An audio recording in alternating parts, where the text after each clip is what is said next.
नमस्कार. आज 22 एप्रिल 2023 वार आहे शनिवार. लोकसत्ता आणि द हिंदू वृत्तपत्र विश्लेषणमध्ये आपलं स्वागत आहे. पहिली बातमी पहा. सलग तिसऱ्या वर्षी महाराष्ट्रात वृद्धांवरील अत्याचार सर्वाधिक. हत्याकांडातही दुसऱ्या स्थानावर महाराष्ट्र आहे. पहा, ज्येष्ठ नागरिकांच्या हत्याकांडाच्या घटनांचा देशभरात विचार केल्यास महाराष्ट्र राज्य दुसऱ्या स्थानावर आहे. पहिल्या स्थानावर तमिळनाडू तर तिसऱ्या स्थानावर मध्य प्रदेशचा क्रमांक लागतो. मग पहा, वृद्धांवर जे अत्याचार वगैरे होत आहेत ते कशामुळे, कोणत्या कारणांमुळे वगैरे होत आहेत, तर अगदीच डोमेस्टिक व्हायलन्स त्यांच्यावर पण होतंय. त्यानंतर ज्येष्ठांच्या हत्याकांडात बहुतांश मुलगा, भाऊ, पत्नी, नातेवाईक किंवा ओळखीचाच आरोपी असतो. म्हणजे पहा, त्यांच्या बेसिकली जर पाहिलं आपण तर अगदीच संपत्तीचा, म्हणजे संपत्तीसाठी पण त्यांच्यावरती म्हणजे अत्याचार वगैरे केले जातात. यामुळे काय होतं पहा, घरच्यांद्वारेच जास्त अत्याचार वगैरे वृद्धांवर होत आहेत, हेच आपल्याला निष्कर्षात वगैरे सापडतं. त्यानंतर पुढे या पैसे किंवा संपत्ती वाटणी ही दोनच मोठी कारणे ज्येष्ठांच्या हत्याकांडात मध्ये समोर आलेली आहेत व हेच इश्यू आपला म्हणजे झालेला आपल्याला दिसून येतोय. ओके, कारण पहा, आपण फक्त जर ज्या पद्धतीने वुमनला आपण काय ऑब्जेक्टिफिकेशन करून ठेवलं आहे, म्हणजे ती एक वस्तू आहे. ओके, स्त्री एक वस्तूची आहे, सॉरी, स्त्री एक फक्त एक वस्तू आहे, अशा पद्धतीने जी सोसायटीमध्ये नरेटिव्ह वगैरे झालं, अगदी त्याच पद्धतीने वृद्ध देखील आपल्याकडे एक वस्तू किंवा एक म्हणजे काय म्हणतो आपण त्याला, तर एक संपत्ती आहे असंच आपण त्याला पाहत आहोत. ओके, म्हणजे त्यांच्याकडून जी मिळणारी संपत्ती ती आपण घेतो, परंतु त्यांचं जे म्हणजे वृद्ध असतानाचं त्यांचं जे संगोपन वगैरे करण्याची आपली जी कर्तव्य असतं आपलं, ते कर्तव्य वगैरे आपण पार पाडत नाही. ओके, व पहा, वृद्धांवर जास्त अत्याचार वगैरे करण्यामध्ये सगळ्यात जास्त हे आहे, म्हणजे आरोपी वगैरे कोण आहेत, तर ते नातेवाईक किंवा ओळखीचाच आरोपी निघतो त्यामध्ये. ओके, हे आपलं इथं बेसिकली सांगता येतं. त्यामुळे वृद्धांवर काळजी वगैरे घेणं हे अगदी गरजेचं आहे. कारण पहा, आज आपल्याकडे वृद्धांची तेवढी संख्या नाही, परंतु 2050 नंतर किती वृद्ध संख्या होणार आहे? 68% वृद्ध असणार आहेत व फक्त 25% युवा असेल आपले. ओके, मग पहा, तेव्हा ही किती तफावत असेल. ओके, व तेव्हा पहा, सॉरी, याच्यापूर्वी पण जेव्हा लोकसंख्याबाबतचं लेख आलेलं होतं पहा लोकसत्तामध्ये, तेव्हा आपण याबद्दल चर्चा केलेली आहे की लोकसंख्येला आपण म्हणजे कशा पद्धतीने टॅकल वगैरे करणं गरजेचं आहे. त्यानंतर पहा, त्या दिवशी पण मी म्हटलेलं होतं की सोशल सिक्युरिटीचे जे स्कीम्स वगैरे आहेत तेव्हा आपल्याला खूप चालवावे लागतील. आता पहा, एवढं म्हणजे 68% सध्याला युवा आहेत, तर एवढी म्हणजे महान आकडेवारी वगैरे आपल्याला सांगता येते की त्यावरती वृद्धांवरती अत्याचार वगैरे होत आहेत. मग पहा, जेव्हा आपण वृद्ध होऊ तेव्हा फक्त 25% युवा असतील व तेव्हा तरी वृद्धांवरती अत्याचार वगैरे जास्तच होणार आहेत. हे आपल्याला तिथून काढता पाय वगैरे घेता येणार नाही, कारण ती आपल्याला फेस करायचं आहे, हे आपल्याला लक्षात ठेवावं लागेल. ओके, त्यानंतर पहा, आणखी जर पाहिलं आपण तर वृद्धांसाठी मग काही योजना वगैरे आहेत का, किंवा तशा पद्धतीने जर पाहिलं तर आपण म्हणजे पेन्शन योजना वगैरे ज्या आहेत ते इकॉनॉमिक्समध्ये वगैरे तुम्ही शिकून घेणार आहात. ओके, जर UPSC वाले असाल तर प्लीज सर्व योजनांचं वगैरे एकदाच ते पाहून घ्या, किंवा आपल्या टेलिग्राम चॅनलवरती पहा, मृणाल सरांची एक PDF दिलेली आहे मी ऑलरेडी, ती एकदा PDF तुम्ही वाचून घ्या. त्यामध्ये वृद्धांसाठीच्या स्कीम वगैरे, सोशल सिक्युरिटीच्या सर्व स्कीम वगैरे तिथं देण्यात आल्या आहेत. ओके, कारण UPSC त्याबद्दल नक्की प्रश्न विचारतं. ओके, तर तेवढं तुम्ही होमवर्क असेल तेवढं तुम्ही वाचून घ्या. त्यानंतर पहा, आता वृद्धांना आपण म्हणजे काही पोलिसांची मदत वगैरे आहे का, तर बिलकुल आहे. परंतु म्हणजे प्रत्येक पोलीस ठाण्यामध्ये एक अधिकारी देण्यात आलेला आहे की वृद्धांसाठी हेल्प करण्यासाठी. परंतु प्रॉब्लेम काय होतं पहा, तर वृद्धांना कोणीही सिरियसली घेत नाही. ओके, आता इथे तेच देण्यात आलेलं आहे. का सिरियसली घेत नाही पहा, आता पहा, एखादी वृद्ध आहे, जरी तो पोलीस ठाण्यामध्ये गेला व तक्रार देत असेल किंवा FIR वगैरे त्याला ही करायची असेल, रजिस्टर करायची असेल, तरी रजिस्टर करून घेत नाहीत. कारण पहा, जर FIR रजिस्टर झाली तर त्यांना चौकशी वगैरे करावी लागते. चौकशी केल्यानंतर पहा, म्हणजे केसेसची पेंडन्सी वगैरे त्यांच्यावरती वाढेल. परंतु जर केसेसची पेंडन्सी वगैरे जर वाढेल तर त्यांना राष्ट्रपती पद किंवा त्यांचं जे प्रमोशन वगैरे आहे ते मिळेल का, तर त्यांना प्रमोशन वगैरे मिळणार नाही.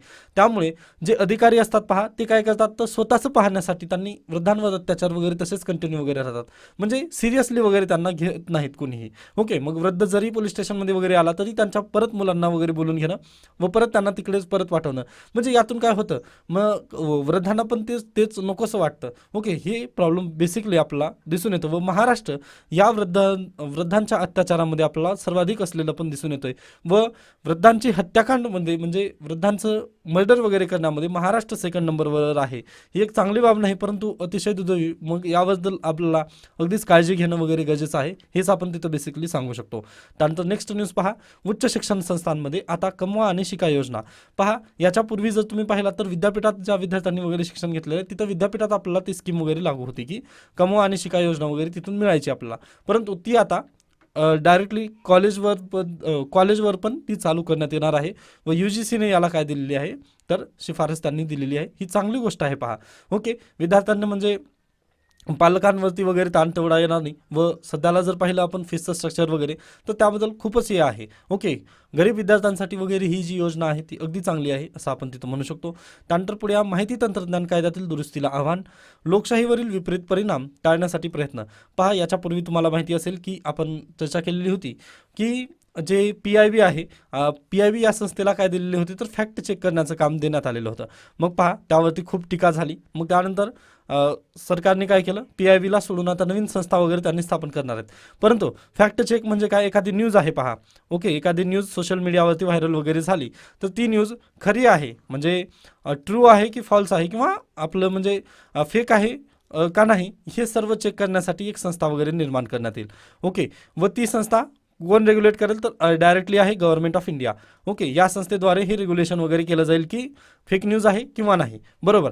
मग प्रॉब्लेम काय झाला तर अगदीच ऑपोजिशन पार्टीनी वगैरे म्हटलं की सरकार डायरेक्टली न्यूजच रेग्युलेट करेल. जर त्यांच्या फेवरमध्ये जर ती न्यूज असेल तर ठीक आहे, ती चांगली न्यूज आहे. परंतु त्यांच्या विरोधात जर न्यूज असेल तर ती फेक आहे, अशा पद्धतीने डायरेक्टली ती न्यूज वगैरे काढून घेण्यास सांगितलं जाईल असं विरोधी पक्षांना वगैरे वाटलं किंवा भीती तशा पद्धतीने सर्व वृत्तपत्रांनी पण जाहीर केली. ओके, अगदीच इंडियन एक्सप्रेस म्हणजेच लोकसत्ता आपला, त्यांनी पण अशा पद्धतीने लेख वगैरे भरभरून लिहिले होते. तेव्हा पण आपण त्याला थोडंसं चर्चा केली होती.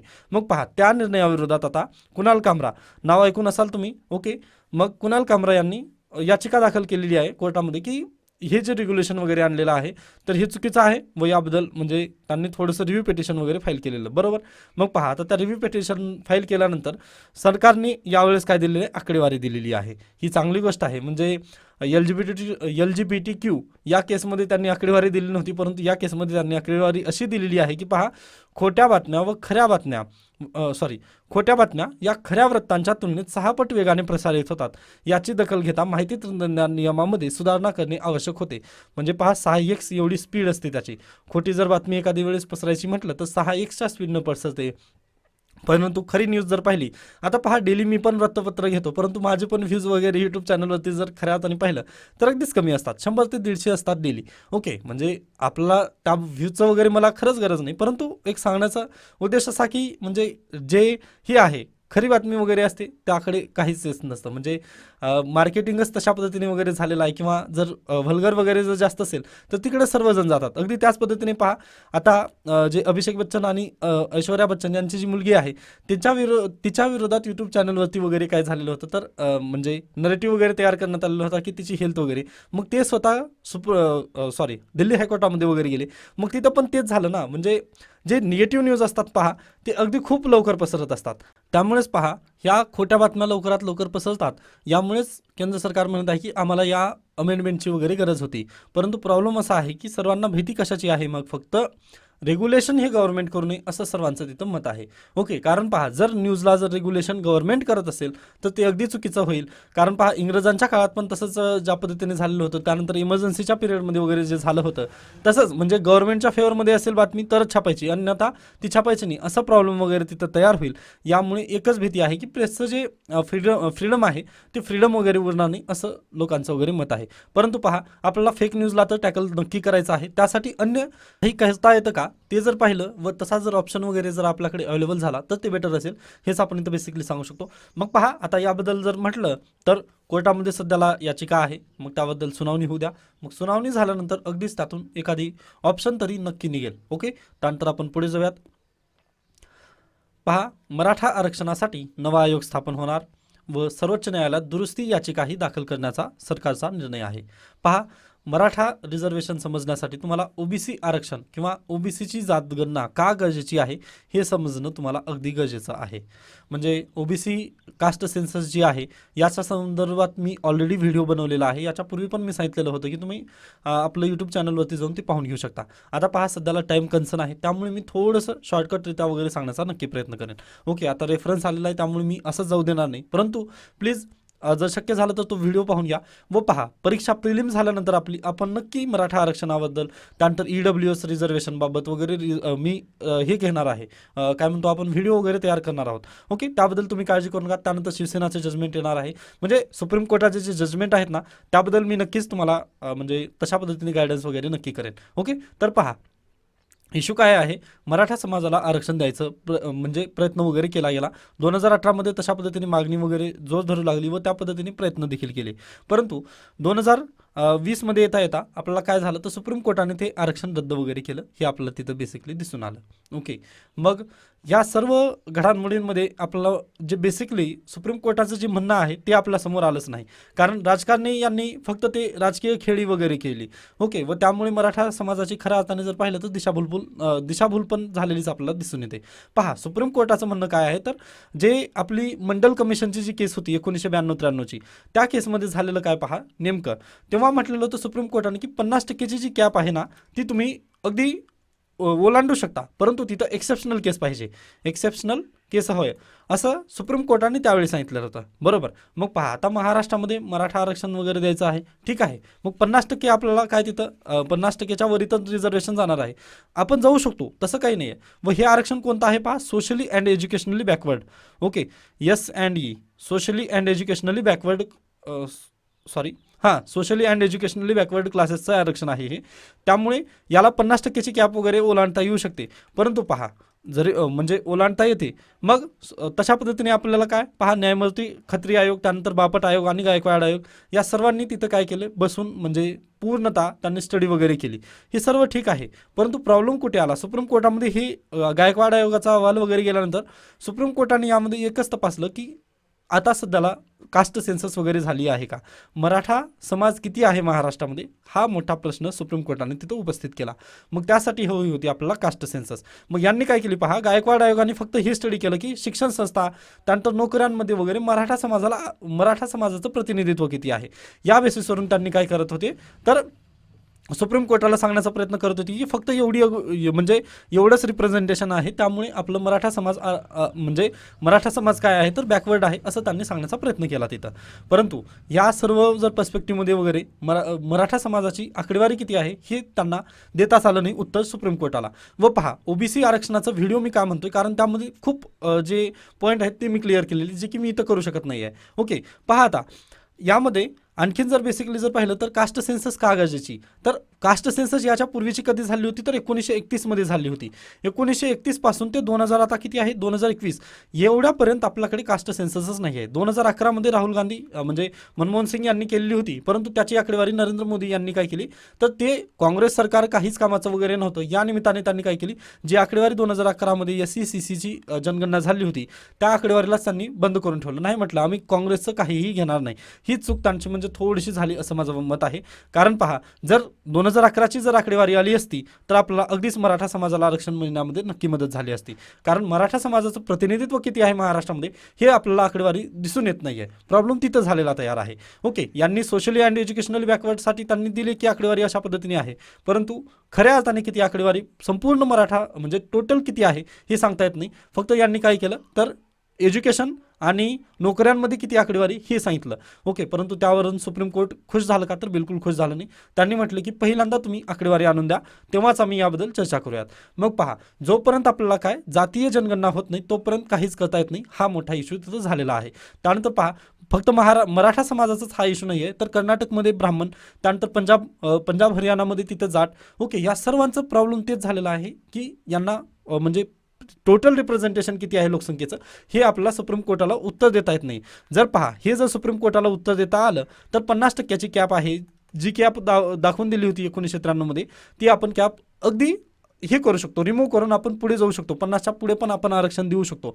परंतु प्रॉब्लेमच तिथं ते झालेला आहे की जनगणनेची आकडेवारी आपल्याला देता येत नाही आहे. ओके, हे एक तुम्हाला इश्यू समजून यायला हवं. मग पहा, आता 2021ची जनगणना का लेट होत आहे, मग मोदीच गव्हर्नमेंट पुढे हाच मोठा इश्यू झालेला आहे की जर आपण म्हणजे आता 2021ची जर जनगणना आता नव्याने जर घेतली त्यांनी, तर पहा पुढल्या वर्षीच डायरेक्टली इंजेक्शन आहेत. व अगदी जर ज्या लोकांना वगैरे समजलं, व पहा मोदी गव्हर्नमेंट हे कशाचं OBCच्या बेसिसवर आलेलं आपण म्हणू शकतो. ओके, मग पहा OBCचा सपोर्ट त्यांना अगदी आहे. मग पहा, आता मराठा समाज असू द्या किंवा कर्नाटकमधील ब्राह्मण, त्यानंतर अगदीच पंजाब हरियाणामधील जे जाट आहेत या कम्युनिटीला जर रिझर्वेशन द्यायचं म्हटलं तर आपल्याला काय जातीय जनगणना गरजेची आहे.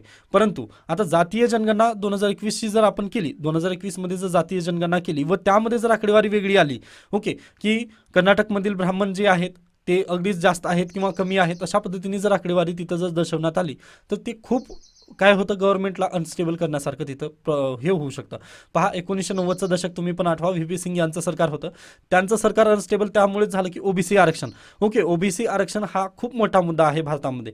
त्यासाठी पहा गव्हर्नमेंट ऑफ इंडियाला याची भीती नक्कीच आहे की जर आपण आकडेवारीमध्ये जर काही तफावत झाली तर लगेच दुसऱ्या दिवशी सरकार पडण्यामध्ये इथं मागीपुढी होणार नाही असं त्यांना पण माहिती आहे.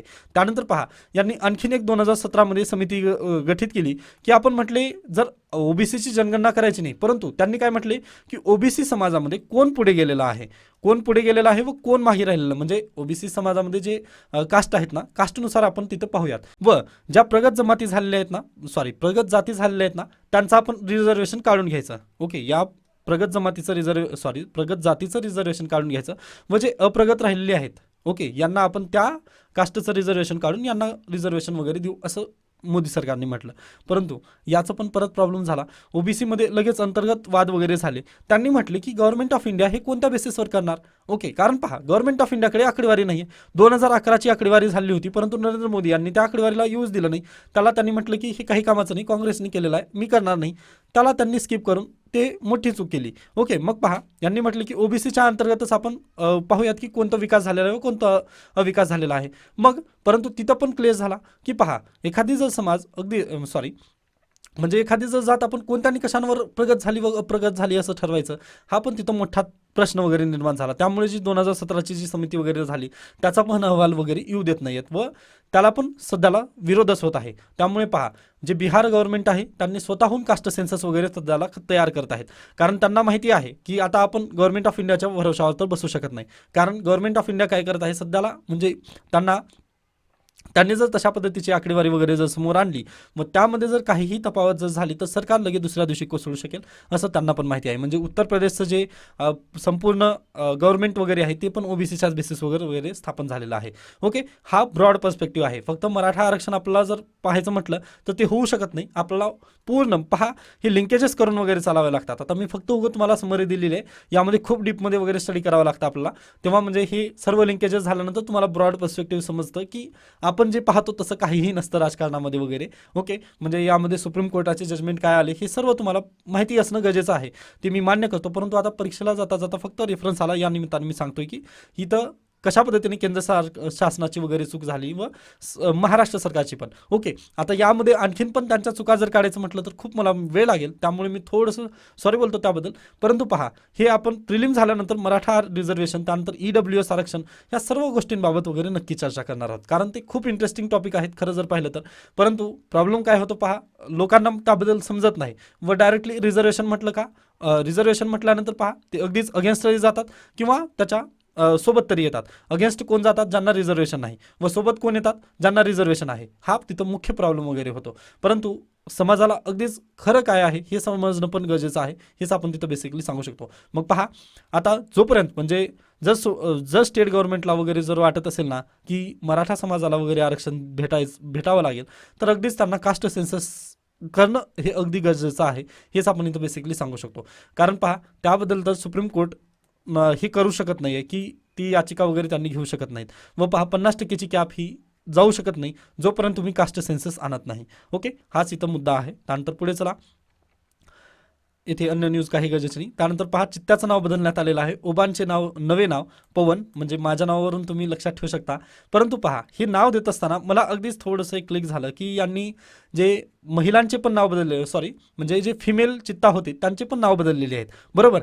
पण पहा इथं पुरुष डॉमिनन्स कशा पद्धतीने देतं पहा, तर इथं दिलेलं आहे की जे आशा म्हणलं गेलं वगैरे, जे मादी चित्ता आहेत त्यांची पण नावं बदललेली आहेत. परंतु यांनी इथं दिलेलं आहे का नाव, तर नाही, फक्त जे मेल चित्ते आहेत त्यांचीच नावं दिलेली आहेत. म्हणजे हे अगदी कुठेतरी तुम्हाला पण वाटतच असेल की हे पुरुष प्रधान संस्कृतीचं एक आपल्याला चित्र आहे, हेच आपण इथं बेसिकली म्हणू शकतो. कारण पहा, इथं जर अशा जर हे जर नाव दिलं असतं तर ते त्यांचं पण म्हणजे ते पण शक्य झालं असतं ना, किंवा चित्त्याचे नामांतरण वगैरे अशा पद्धतीने पण न्यूज इथं झळकली असती, परंतु त्यांनी तसं केलं का नाही. इथं पुरुष डॉमिनन्स वगैरे दाखवण्याचा फॅक्टर आपल्याला डायरेक्टली दिसून येतो. ओके, ठीक आहे, चालेल. त्यानंतर पुढे चला.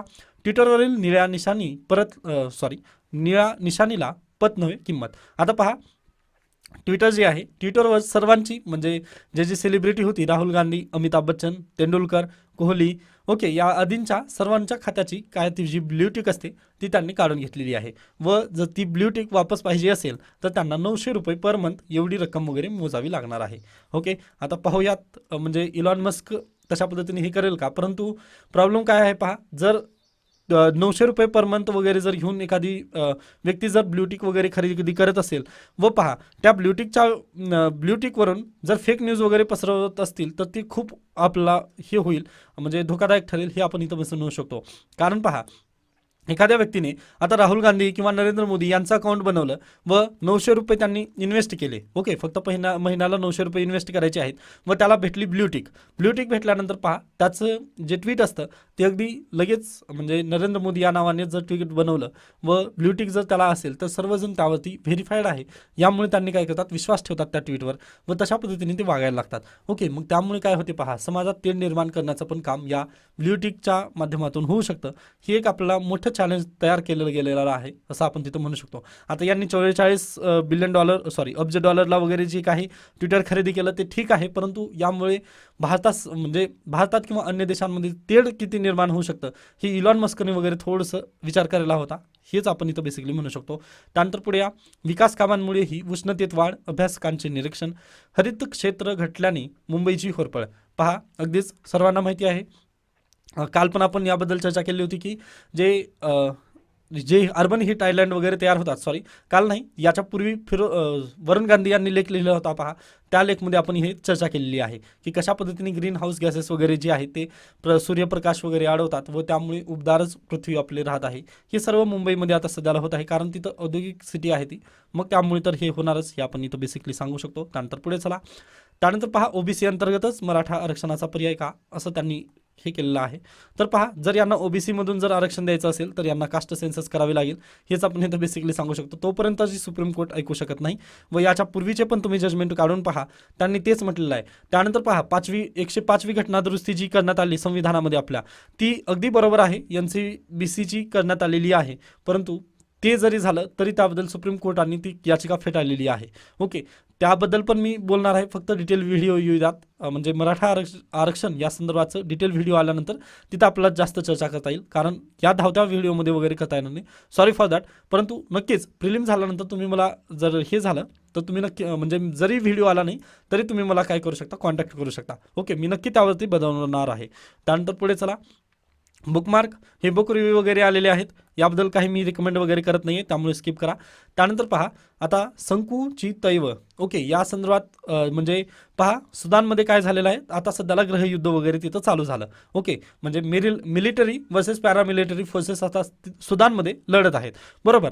मग पहा, यामध्ये जी कर्नाटकची हक्की-बक्की ट्राईब होती, हक्की-बक्की ट्राईब ही काय आहे, कोण आहे वगैरे हे जे सर्व आहे ना, ते मृणाल सरांनी एक मिमी तयार करून तुम्हाला म्हणजे त्यांच्या टेलिग्राम चॅनलवरती पाठवलेलं होतं, ते मी कॉपी पेस्ट करून आपल्या टेलिग्राम चॅनलवरती वगैरे पाठवलेलं आहे, तर ते प्लीज तुम्ही एकदा मेसेज रीड करून पहा, त्यामध्ये हक्की-बक्की ट्राईबबद्दल सर्व दिलेलं आहे. मग पहा, भारतातून हे हक्की-बक्की म्हणजे कर्नाटकची जी ट्राईब आहे ती सुदानमध्ये वगैरे गेली, बरोबर. मग ते सुदानमध्ये जाऊन आता तिथं अडकले आहेत, कारण तिथं सुदानमध्ये आता सध्याला गृहयुद्ध चालू आहे.